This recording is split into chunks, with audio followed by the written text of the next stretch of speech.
নমস্কার বন্ধুরা, লক্ষ্মী রান্নাঘরে সবাইকে স্বাগত। আশা করি আপনারা সকলেই ভালো আছেন।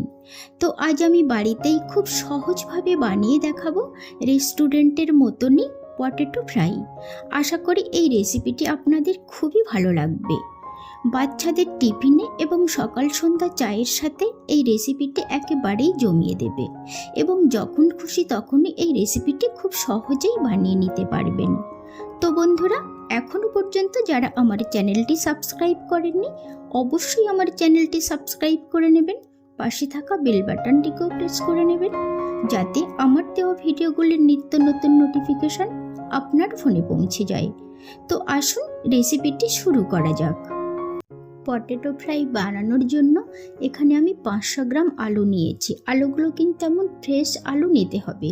আলুগুলো আমি পরিষ্কার করে ধুয়ে নিয়েছি। এবারে আলুগুলো খুব ভালোভাবে ছাড়িয়ে নিতে হবে। এমনভাবেই সমস্ত আলুগুলো আমি ছাড়িয়ে নেব। আলুগুলোতে যেন খোসা না থাকে, খুব ভালোভাবে ছাড়িয়ে নিতে হবে। দেখুন, আমি এমনভাবেই সমস্ত আলুগুলো ছাড়িয়ে নিয়েছি। ছাড়ানোর পরে কিন্তু আলুগুলো খুব ভালোভাবে ধুয়ে নিয়েছি, নতুবা আলুগুলো লাল হয়ে যায়। এবারে আমি আলুগুলো কেটে দেখাবো কেমনভাবে কাটতে হবে। প্রথমেই এই অংশটাকে বাদ দিয়ে দেব, ওটা পরে অন্য কোনো কাজে লাগিয়ে নেওয়া যাবে। এবারে একই সাইজের এই আলুগুলো কেটে নিতে হবে। প্রতিটা আলু যেমন সাইজের কাটা হোক না কেন যেন সাইজটা একই রকম হয়। এবারে আমি দেখুন, যেহেতু মাঝারি সাইজের আলু নিয়েছি তার জন্য আমি 3 টুকরো করে কেটে নিয়েছি। আপনাদের আলু যেমন সাইজের হবে তেমন সাইজের আপনারা আপনাদের পছন্দ মতন কেটে নেবেন। এমনভাবেই আমি সমস্ত আলুগুলো কেটে নিয়েছি এবং দেখুন এই আলুগুলো কেমনভাবে কেটেছি আমি আবারও একটু দেখিয়ে দেব। দেখুন, ঠিক এমনই লম্বা লম্বা করে একইভাবে আমি কেটে নিয়েছি। আলুগুলো এবারে 4-5 বার জল পাল্টে পাল্টে খুব ভালোভাবে ধুয়ে নিতে হবে। যতক্ষণ পর্যন্ত পরিষ্কার জল না বেরোবে ততক্ষণ পর্যন্ত কিন্তু আলুগুলো খুব ভালোভাবে ধুয়ে নিতে হবে। আলুগুলো পরিষ্কার কাপড় দিয়ে মুছে নিতে হবে। তারপরে দিয়ে দিতে হবে 1/2 টেবিল চামচ লবণ। লবণটা দেওয়ার পরে কিন্তু খুব ভালোভাবে সমস্ত আলুর মধ্যে লবণগুলো ভালোভাবে মাখিয়ে নিতে হবে। এবারে 5 মিনিটের জন্য আলুটাকে রেখে দেব। 5 মিনিট পরে দেখুন এই আলুগুলো থেকে কতটা পরিমাণে জল বেরিয়েছে সেটা আমি দেখিয়ে দেব। এমনভাবে জল ঝরিয়ে ঝরিয়ে আলুগুলো অন্য একটা পাত্রে তুলে নিতে হবে। সমস্ত আলুগুলো আমি একটা অন্য পাত্রে তুলে নিয়েছি। দেখুন কতটা পরিমাণে জল বেরিয়েছে 500 আলু থেকে। এই জলটাকে ফেলে দিতে হবে। আবারও একটা পরিষ্কার কাপড় দিয়ে এই আলুগুলোকে ভালোভাবে মুছে নিয়েছি। এবারে আমি দিয়ে দেব 2 টেবিল চামচ কর্নফ্লাওয়ার।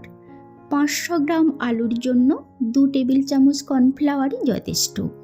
দিয়ে দেব অল্প একটু গোলমরিচ গুঁড়ো। এই গোলমরিচ গুঁড়োটা চাইলে দিতে পারেন, না চাইলে নাও দিতে পারেন, কিন্তু গোলমরিচ গুঁড়োটা দিলে কিন্তু খেতে খুবই ভালো হয়। সমস্ত আলুগুলোর মধ্যে এই উপকরণগুলো খুব ভালোভাবে হাতের সাহায্যে মাখিয়ে নিতে হবে। গ্যাসের উপরে কড়াই বসিয়ে দিয়েছি। কড়াইতে পরিমাণ মতন তেল দিয়ে দিলাম আর গ্যাসের ফ্লেমটা হাইতে দিয়ে দিতে হবে। তেল যতক্ষণ পর্যন্ত ভালোভাবে গরম না হবে ততক্ষণ পর্যন্ত আলু দেওয়া যাবে না। ভালোভাবে গরম হয়ে গেছে। এবারে সমস্ত আলুগুলো ওই গরম তেলের মধ্যে দিয়ে দিলাম। গ্যাসের ফ্লেম কিন্তু হাইতেই রাখতে হবে।